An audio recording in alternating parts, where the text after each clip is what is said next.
Est-ce que le Rassemblement national, quelque part, ne serait pas quand même un peu de gauche? Comment ça, mon ref?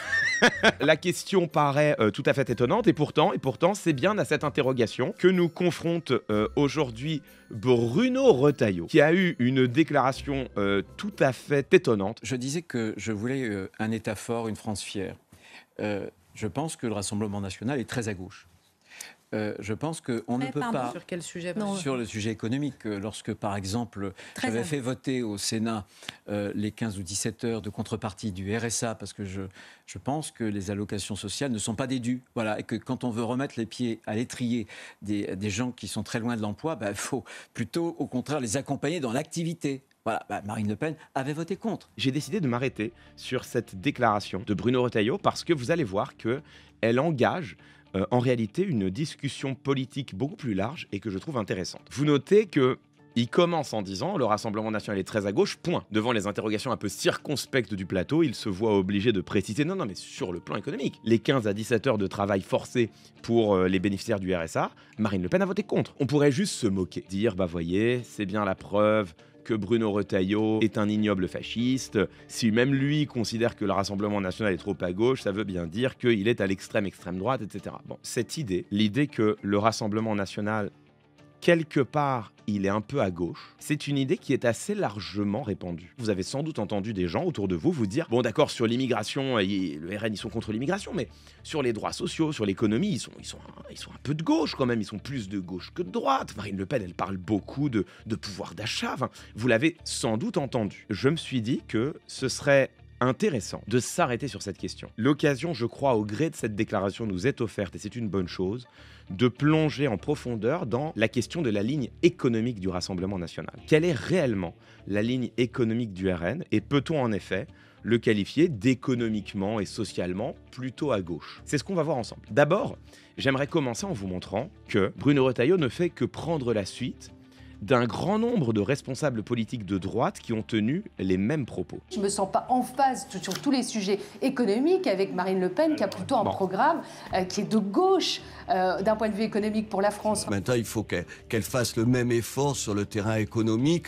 où elle soit moins gauchiste. Et de plus, si vous voulez, ce sont ses convictions profondes. Marine Le Pen est une femme de gauche. Je pense qu'elle a des réflexes de femme de gauche. Ça n'est pas un hasard si vous avez de nombreux responsables politiques de droite qui fustigent Marine Le Pen pour être trop à gauche économiquement. Cela vient toujours systématiquement, justement, des responsables politiques de droite qui calquent leur ligne sur le Rassemblement national. Ce faisant, la question qui leur est posée systématiquement, c'est « Pourquoi n'êtes-vous pas donc au Rassemblement national ?» Leur réponse à tous, c'est « Oui, mais sur l'économie, elle est de gauche, donc en fait, je ne suis pas d'accord avec elle. » C'est leur totem qu'ils utilisent pour ne pas avoir à rendre de compte du fait qu'en réalité, ils ont aujourd'hui calqué l'essentiel de leur position sur la ligne du Rassemblement national. Ce qui explique la déclaration de Bruno Retailleau, c'est de la pure tactique, c'est simplement une manière pour lui de mettre à distance le RN, d'essayer de se créer un espace politique à côté du RN qui ne soit pas phagocyté par le RN, qui même peut-être dans quelques mois puisse dévorer l'espace du RN lui-même. Maintenant, on va prendre cette interrogation au sérieux, parce que je sais que sinon une partie d'entre vous, du moins une partie de vos proches, sans doute se pose la question. Et je trouve que c'est intéressant d'y répondre. On va plonger dans cette question, on va la prendre au sérieux. Spoiler, à la fin, bien sûr, la réponse sera non. Marine Le Pen n'est pas du tout de gauche. Voilà. Maintenant que je vous ai rassuré, vous pouvez me laisser cuisiner. Commençons par nous intéresser à la ligne politique du Rassemblement national actuellement. Pour s'intéresser à cette question, on va justement utiliser les travaux d'un politiste qui s'appelle Gilles Ivaldi, dans un livre paru en 2015 qui s'appelle « Les faux semblants du Front National ». Ce qu'observe Gilles Ivaldi, c'est que quand le Front National émerge, initialement, les questions économiques sont relativement secondaires. Il emploie même le mot « instrumental ». Mais il observe qu'en effet, à partir de 2012, il y a un changement. La structure du programme présidentiel de Marine Le Pen en 2012 illustre un changement d'emphase.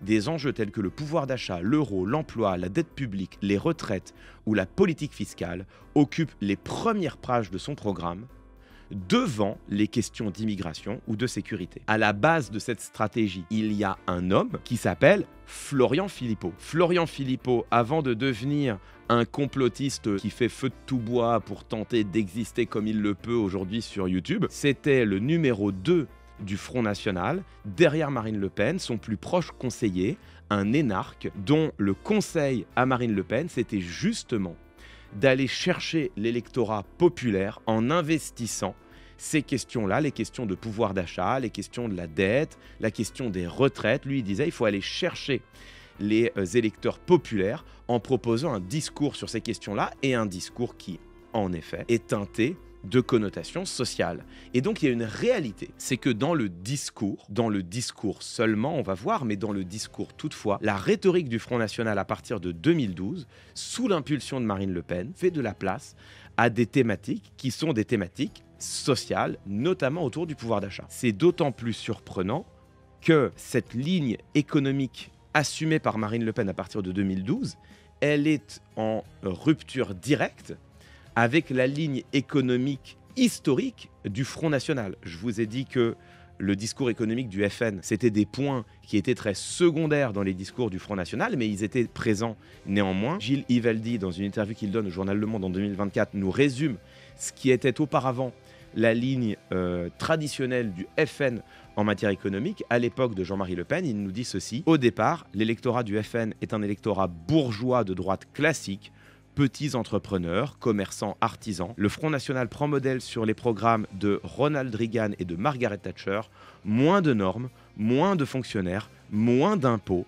80% des mesures économiques et sociales des programmes pour le Front National de 86 et 93 sont de droite. Vous voyez que on a en effet une évolution au fil des années avec le programme de Marine Le Pen qui s'est gauchisé, qui en tout cas a pris un tour social en matière d'économie. Est-ce que ça veut donc dire que, quelque part, Bruno Retailleau, Nadine Morano et les autres ont raison et que le programme du RN est bien devenu un programme économique de gauche? La réponse est non. Et ce, pour des raisons qui sont identifiées depuis très longtemps par la science politique. Comme le disent tous ces chercheurs en sciences politiques, d'une manière en réalité très classique et depuis très longtemps, le programme des partis d'extrême droite sur les questions économiques a tendance à être un programme totalement incohérent. Un programme composite qui va chercher à séduire leur électorat traditionnel de droite, un électorat de petits commerçants, un électorat de profession libérale, un électorat de retraités. Cet électorat même qui était au cœur en France du mouvement poujadiste. On se souvient que le mouvement poujadiste en France, c'est avant tout un mouvement de défense des petits commerçants et des professions libérales. Mouvement poujadiste qui d'ailleurs a envoyé plusieurs députés à l'Assemblée nationale sous la 4e République, dont un jeune militaire qui faisait ses premières armes en politique à l'époque, un certain Jean-Marie Le Pen. Et en même temps, ces partis d'extrême droite, à mesure qu'ils grandissaient, ont cherché à s'adresser à un électorat populaire et bien souvent ont assorti cette ligne initiale clairement libérale d'autres mesures qui sont plutôt des mesures sociales, de soutien à l'État-providence, d'accompagnement de l'État-providence, de soutien pour les petits, les sans grade, comme disait Jean-Marie Le Pen lui-même, des mesures de soutien pour parler aussi à ce nouvel électorat. Alors bien sûr, comment tu fais d'un côté pour baisser les taxes, baisser les impôts, baisser les normes, et de l'autre pour nourrir, approfondir l'État-providence, tu ne peux pas. Là, il y a une contradiction économique qui est massive. Et la réponse des partis d'extrême droite, c'est de dire à chaque fois, oui, mais nous, on va gagner de l'argent sur l'immigration. De toute façon, l'argent, on va en trouver. Ah ben où? Mais il y a plein de moyens de réduire, justement, par exemple, en baissant l'immigration. On va réduire totalement. Ça, c'est évidemment leur formule magique, ce qui a été systématiquement débunké par absolument tous les économistes qui montrent que les économies que pourrait éventuellement rapporter le programme du Rassemblement national en France et des autres partis d'extrême droite sur l'immigration, ces économies sont bien insuffisantes pour tout à la fois financer une baisse d'impôts et de taxes d'un côté et de l'autre un approfondissement de l'État-providence, un approfondissement des mesures sociales pour soutenir les personnes fragiles qui en ont besoin. Ces programmes économiques n'ont absolument rien de crédible, mais ce qui est important à comprendre, c'est qu'ils n'ont pas été forgés pour être crédibles. Ce sont des programmes attrape-tout qui sont simplement destinés à parler à tout le monde, à plaire à tout le monde, ou du moins à ne s'aliéner personne, pour permettre aux partis d'extrême droite en réalité de déployer leur rhétorique là où elle est la plus forte et la plus attendue, c'est-à-dire sur les questions d'immigration, sur les questions de culture, de tradition, etc. C'est important de comprendre cela pour bien saisir quelle est la place réelle de ces mesures économiques dans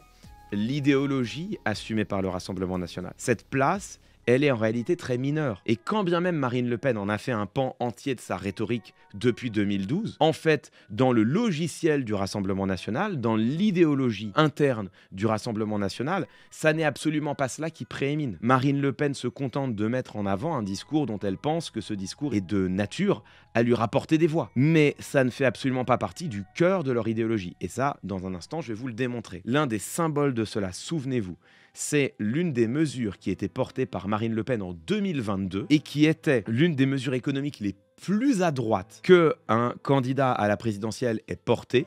Marine Le Pen, souvenez-vous, proposait d'exonérer totalement d'impôt sur le revenu tous les jeunes de moins de 30 ans en France, quel que soit leur revenu, quel que soit leur poste, soi-disant pour diminuer le nombre de personnes qui choisissent de s'expatrier à l'étranger. Donc vous voyez, Bruno Retailleau, quand il vous dit elle est très à gauche, ah, frérot, même toi, t'as pas osé, à ma connaissance, faire cette proposition-là. Vous voyez que l'argument porté par Bruno Retailleau, en réalité, est un argument totalement opportuniste pour créer une distance artificielle entre lui et le Rassemblement national.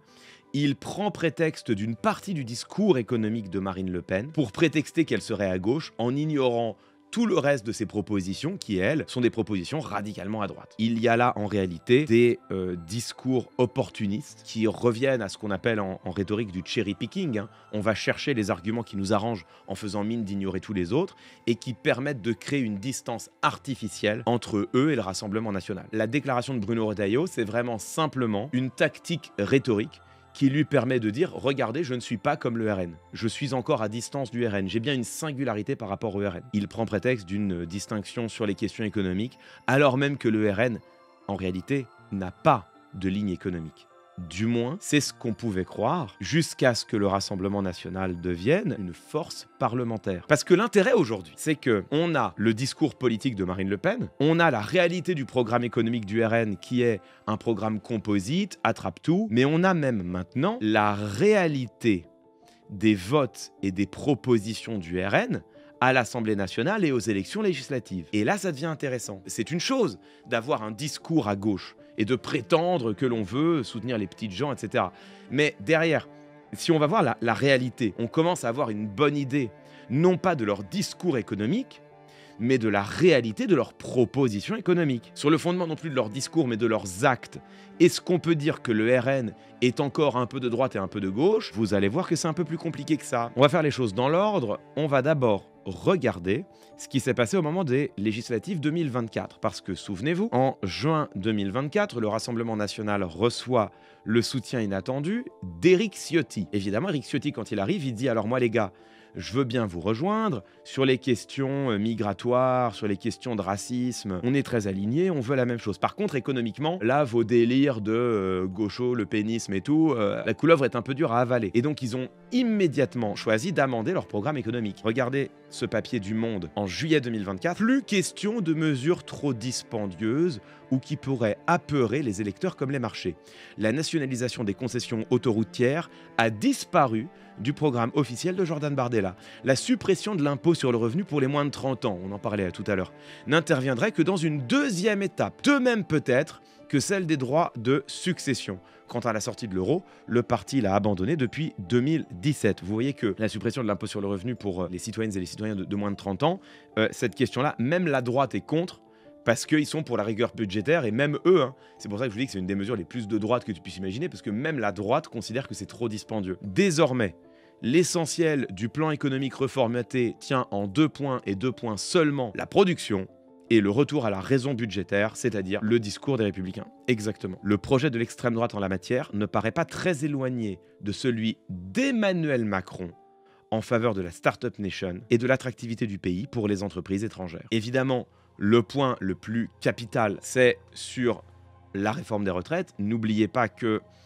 début juin 2024, au moment où Jordan Bardella reçoit le soutien d'Éric Ciotti, il revient au même moment sur sa promesse d'abroger la réforme des retraites. Jordan Bardella a toujours dit vouloir revenir évidemment sur la réforme Macron, mais seulement dans un second temps. Donc vous voyez que même sur le marqueur le plus à gauche, entre guillemets, de la politique économique du Rassemblement national, Jordan Bardella avait déjà, dès début juin 2024, concédé un recul tout à fait explicite. Vous voyez que, en réalité, lors des élections législatives de 2024, tous les pans du programme économique du Rassemblement national qui pouvaient être dits de gauche, en tout cas une grande partie d'entre eux, ont été soit abandonnés, soit reportés sine die par Jordan Bardella, ce qui vous révèle bien deux choses. La première, ça montre bien à quel point est-ce que le programme économique est absolument composite, opportuniste, qui n'était là que pour aller grappiller des voix et que le Rassemblement national n'a eu absolument aucun mal à abdiquer, à abandonner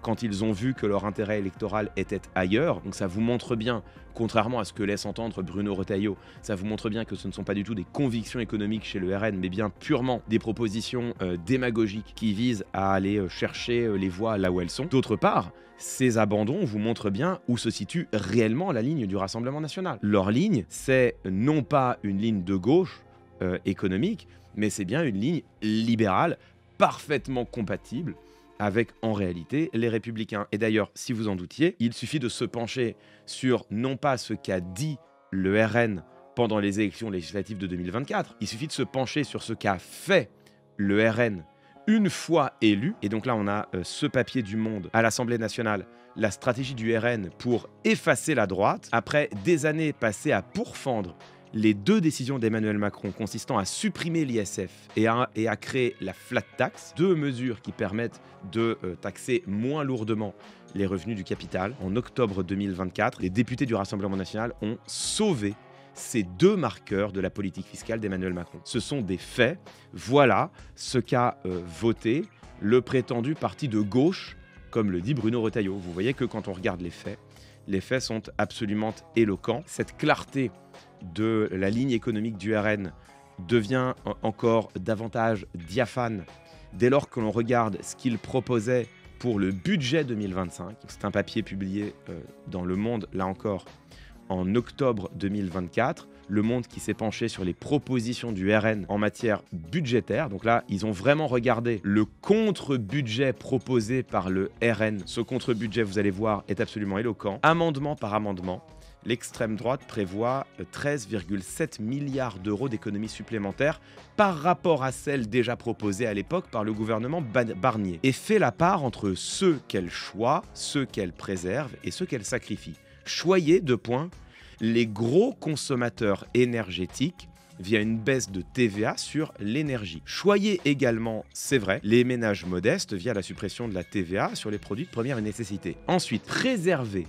chez Marine Le Pen les ménages, quel que soit leur niveau de revenu, les employeurs dont les niches fiscales et les allègements de charges sont maintenus, les détenteurs de grosses entreprises et de patrimoine qui sont préservés sous Marine Le Pen. Sacrifiez en revanche la transition énergétique, les étrangers, les associations, la culture, les régions, les communautés de communes, les opérateurs, les agences de l'État, les fonctionnaires malades, ainsi que les multinationales et les dérives du capitalisme financier, sanctionnés certes par plusieurs dispositifs rétroactifs. En gros, Marine Le Pen, elle a quelques mesures vaguement sociales via la suppression de la TVA sur des produits de première nécessité, mesures dont on ne sait absolument pas à quel point est-ce qu'elle bénéficierait réellement aux plus pauvres et aux plus fragiles d'entre nous, puisque vous le savez que quand tu baisses la TVA, le vrai problème, c'est de garantir que derrière, il y ait une répercussion sur les prix pour les consommateurs, ce qui ne va absolument pas de soi, et quelques mesures pour frapper les multinationales et les dérives du capitalisme financier, d'ailleurs mesures qui, pour une partie d'entre elles, étaient soutenues y compris par la droite, y compris par les Républicains. Je vous rappelle que Michel Barnier lui-même proposait des mesures qui allaient en ce sens. Par contre, derrière, vous vous rendez compte que Marine Le Pen préserve soigneusement les employeurs et leurs niches fiscales et leurs allègements de charges. Elle préserve les détenteurs de grosses entreprises et les détenteurs de gros patrimoines. Donc absolument pas une ligne économique de gauche. Si on devait faire la part des choses, on est au contraire très largement dans une ligne économique libérale. D'ailleurs, pour achever de s'en convaincre, on peut aller voir cet article du Nouvel Obs qui s'intéresse à ce que ont voté les députés du Rassemblement national, non pas depuis les dernières législatives, mais avant les dernières législatives. Leur prise de position et leur vote ont souvent fait la part belle aux ménages les plus aisés. En juillet 2022, les députés RN votent contre l'augmentation du salaire minimum à 1 500 € net mensuels. En octobre de la même année, ils s'abstiennent lors du vote pour rétablir l'impôt de solidarité sur la fortune et déposent un amendement visant à retirer les droits d'allocation chômage aux salariés en CDD, refusant une proposition de CDI. En décembre 2022, les députés RN ont voté la loi Kasbarian sur le logement qui, souvenez-vous, facilitait les expulsions des locataires qui ne payaient pas leur loyer. Dans le cadre du vote sur le bouclier tarifaire des loyers, les députés RN s'opposent à un amendement proposant de geler les prix des loyers.